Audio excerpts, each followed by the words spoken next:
Bonjour à tous, je suis Hero Delvy du magazine Sichar. Alors Sichar, c'est une plateforme donc de lifestyle féminin et chrétien.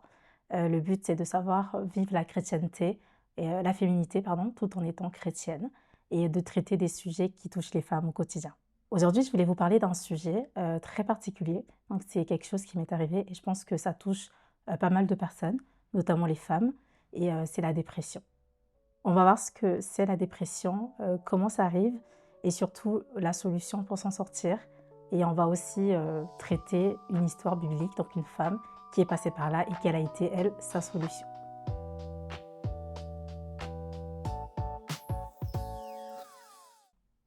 Dans l'épisode précédent, on a vu la dépression. Qu'est-ce que c'était? Comment on le ressent? Comment on le vit? Et surtout, comment ça se manifeste au quotidien? On a vu que la dépression était un message constant que notre cerveau nous renvoie, c'est une déformation de l'information et qui nous prend toute notre joie, tout notre élan vital.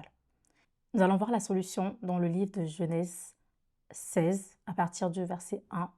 Je vous invite à lire avec moi. Saraï, femme d'Abraham, ne lui avait point donné d'enfant. Elle avait une servante égyptienne nommée Agar. Et Saraï dit à Abraham, « Voici, l'Éternel m'a rendue stérile. Viens, je te prie vers ma servante. Peut-être aurai-je par elle des enfants. » Abraham écouta la voix de Saraï. Alors Saraï, femme d'Abraham, prit Agar, l'Égyptienne, sa servante, et la donna pour femme à Abraham, son mari. Après qu'Abraham eut habité 10 ans dans le pays de Canaan. Il alla vers Agar et elle devint enceinte. Quand elle se vit enceinte, elle regarda sa maîtresse avec mépris. Et Sarai dit à Abraham, « L'outrage qui m'est fait retombe sur toi. J'ai mis ma servante dans ton sein, et quand elle a vu qu'elle était enceinte, elle m'a regardée avec mépris. Que l'Éternel soit juge entre moi et toi. » Abraham répondit à Saraï, « Voici ta servante étant en pouvoir, agis à son égard comme tu le trouveras bon. » Alors Saraï la maltraita et Agar s'enfuit loin d'elle. Donc on va s'attarder sur le verbe maltraiter. On verra plus tard que c'est une cause de la dépression pour Saraï, pour Agar, pardon, tout ce qu'elle a vécu aux mains donc de Saraï, tout ça en fait a été une cause pour elle. Verset 7, l'ange de l'Éternel la trouva près d'une source d'eau dans le désert, près de la source qui est sur le chemin de Chour. Il dit, « Agar, servante de Saraï, d'où viens-tu et où vas-tu » Elle répondit, « Je fuis loin de Saraï, ma maîtresse. » L'ange de l'Éternel lui dit, « Retourne vers ta maîtresse et humilie-toi sous sa main. » Quand on regarde le verbe maltraiter ici, on voit que ça veut dire opprimer, être affligé, être abattu, être déprimé, être manipulé sans précaution, être jeté à bas. Ça veut également dire déshonorer, accabler, mortifier, souffrance. Les causes de la dépression peuvent être nombreuses, mais ici, pour Agar, c'était la maltraitance, un environnement malsain, un cumul d'expériences ou une expérience traumatique. Quand on vit quelque chose de traumatisant, on a tendance à le ruminer, ça reste en nous. Et en fait, ça crée en nous de la dépression parce qu'on commence à penser à cette chose-là. Et notre cerveau, comme on avait dit au préalable, nous donne l'information, rien ne va, rien ne va, rien ne va, tu n'es rien, tu n'es pas grand-chose, tu ne sers à rien, tu n'as rien à offrir. Et tout ça, on commence à le nourrir et ça déforme la physiologie de notre cerveau. Ça, on l'a déjà vu. Et quand on regarde Agar, on peut déjà imaginer tout ce qu'elle a pu traverser. Je ne dis pas qu'elle était dans le bon d'avoir méprisé, je ne dis pas que Saraï était dans le bon de l'avoir maltraitée, on ne parle pas de ça. On se focalise simplement sur la psychologie de cette femme-là, qui est enceinte, il y a peut-être les hormones aussi de la grossesse qui jouent, et qui se fait maltraiter, qui se fait peut-être rabaisser, qui se fait traiter de tous les noms, qui se fait frapper. Et peut-être que toi, ce que tu as vécu, ce n'est pas la maltraitance par rapport à l'histoire d'Agar, mais c'était peut-être un viol. C'était peut-être l'abandon. C'était peut-être le rejet aussi qui a emmené à la dépression. C'était toutes ces choses peut-être cumulées qui fait que ta perception de la réalité n'est plus bonne. Ton cerveau ne reçoit plus qu'une seule information. Rien ne va. Tu n'es pas bien. Tu es mauvaise. Ça ne sert à rien que tu existes. Tu ne sers à rien. Et tu es passé par plein d'émotions différentes. Mais celle qui reste aujourd'hui, c'est la tristesse et uniquement la tristesse, le désespoir. Mais face au désespoir, moi je vais te dire qu'il y a une solution. Cette solution-là, c'est la foi. Quand on retourne dans l'histoire d'Agar, on voit qu'elle a préféré quitter sa maison pour aller fuir dans le désert. Mais le désert, ce n'est pas un lieu accueillant.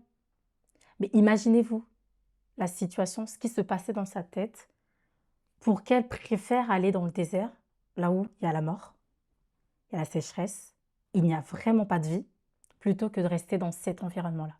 Et c'est ce que la dépression crée dans notre corps, dans nos pensées. On ne veut pas rester, même la vie nous paraît insignifiante. Elle ne sert plus à rien.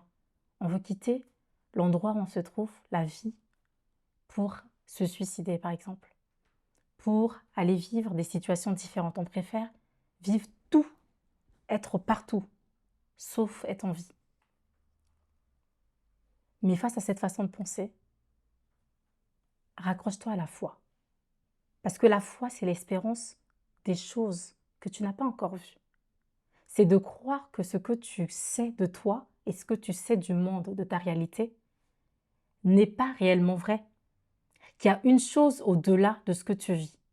Qu'il y a autre chose au-delà de tes sentiments, de tes émotions et même de ta perception de la réalité. La foi te donne une porte, une espérance. Elle te donne une porte de sortie. La foi vient te prendre de là où tu es, dans la prison mentale, parce que la dépression est une prison, pour te montrer en fait, pour te construire une petite fenêtre et pour te dire que regarde, dehors, en dehors de là où tu te trouves, en dehors de ce brouillard noir sombre de désespoir, en fait, il y a un ciel qui est bleu. Et ce ciel-là, cette lumière, c'est simplement la parole de Dieu. Et c'est ce que Agar a fait. Le Seigneur est venu la trouver dans le désert. Il lui a dit, mais Agar, où est-ce que tu viens? D'où est-ce que tu viens et où est-ce que tu vas? Et c'est là qu'elle a trouvé la paix. C'est la parole qu'on lui a dite. Et on va lire cette parole-là, que l'ange de Dieu lui a dite. Et c'est ça qui a été sa porte de sortie.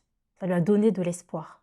L'ange de l'Éternel lui dit, au verset 11, « Voici, tu es enceinte et tu enfanteras un fils, à qui tu donneras le nom d'Ismaël, car l'Éternel t'a entendu dans ton affliction. » Quand tu penses que personne ne te voit dans la dépression, sache que Dieu te voit. Quand tu es triste, quand tu es dans la désolation la plus totale, dans la souffrance, et que même ton lit n'est pas une source de repos pour toi. Parce que quelqu'un qui est dépressif m'a dit, j'essaie de trouver le sommeil, mais j'y arrive pas.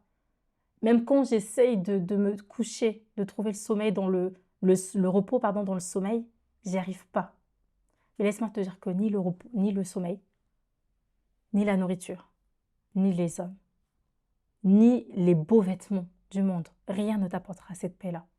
C'est simplement la parole de Dieu, la présence de Dieu. Mais si et seulement si tu avais un peu de foi, seulement un peu de foi, si tu croyais que ta perception n'était pas la perception de Dieu, là tu pourras avoir de l'espoir. Tu seras changé, tu seras transformé. Le dernier mot de la fin, quand on pense que Dieu nous a abandonnés, il est très facile de se laisser au désespoir. Et j'aimerais te dire aujourd'hui, toi qui me regardes, que Dieu ne t'a pas abandonné. Et si tu penses que Dieu peut t'abandonner un jour, je te dirais, va dehors, regarde le ciel. Et si tu peux penser que le ciel quitte sa place, ne serait-ce qu'un jour, alors tu pourras accepter que Dieu t'abandonne. Mais si tu acceptes que le ciel ne quittera jamais sa place, qu'elle restera toujours au-dessus de ta tête, alors sache que Dieu, de même, ne pourra jamais te quitter. J'espère que cette parole t'a fait du bien et que tu pourras trouver du réconfort dans le Seigneur. Si tu crois, retourne auprès de Dieu. Dis-lui, mais Seigneur, j'y arrive pas. J'arrive pas à m'en sortir. J'arrive pas à trouver la paix. J'arrive même plus à croire en toi. Je trouve que tu n'existes pas. Dis-lui tout ce que tu veux. Mais dis-lui simplement que je veux le repos. Et il te l'accordera certainement.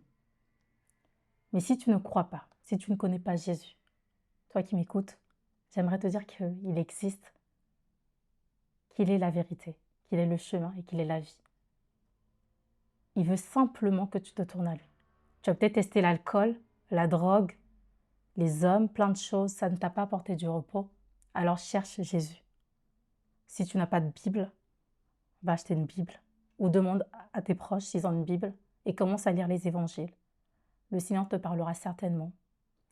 Et sa parole viendra chasser toutes les mauvaises pensées qui sont dans ta tête, toutes les mauvaises pensées qui t'ont mené à la dépression. Il changera ta façon de penser et il te donnera du repos. Je le sais parce que c'est ce qu'il a fait pour moi. C'est ce qu'il a fait pour ma vie parce que j'étais une dépressive. Et aujourd'hui, je te parle. C'est que Dieu peut transformer et il le fera, je le sais. Merci de m'avoir écouté. Je suis Rodelvie de Sichar. Et si jamais cette vidéo t'a fait du bien, n'hésite pas à partager en commentaire.